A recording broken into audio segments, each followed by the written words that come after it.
Hello, and thanks for joining again. For today's recipe, I will be making a delicious Oreo cake. As always, the link for the recipe will be in the description below. I hope you enjoy. First thing you'll do is combine all your dry ingredients together. Flour, cocoa powder, baking soda, and salt. Once all of that is in your bowl, whisk that together to combine it. Now that your dry ingredients are all together and combined, you're going to get all your wet ingredients together. Throw milk, sugar, apple cider vinegar, vanilla extract, and applesauce into a bigger bowl and whisk that together as well to get it all combined. Slowly pour your dry mixture into your wet mixture while whisking it together.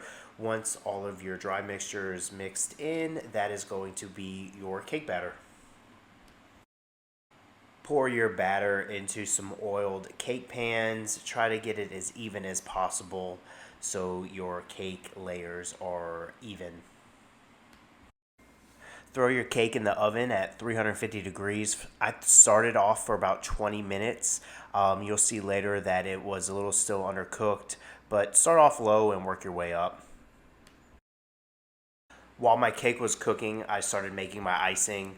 I started off by just blending together my butter in a bowl, getting that all blended up, and then I'm going to add the following ingredients a little bit later. I got the butter blended up very well, so now I was going to add the confectioner's sugar, milk, and vanilla extract. Mix that together with your hand mixer and it'll start forming your icing. Mash up your Oreos. I just happened to have a roller. Whatever you have, you can use your hands. Just throw your Oreos in a plastic bag and get them all mashed up. And then you're just going to add those to the icing and mix them together. This is when I checked on the cakes after the 20-minute timer went off. As you can tell, they were still a little undercooked on the center, so I just put them back in for 5 more minutes and they cooked perfectly. This is just me checking, making sure that everything is cooked in the center, which it was. You can put your cake in the refrigerator to let it cool off.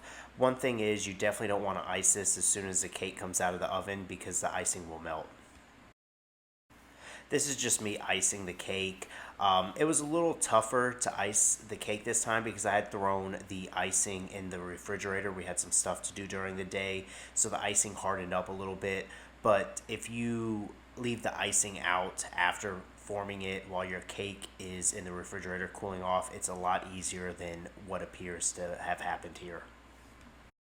Here's the finished product. Now I will say this cake is extremely rich and moist. Also, I did cut this recipe in half. It generally makes 3 layers, and that was just too much cake for what we needed this for.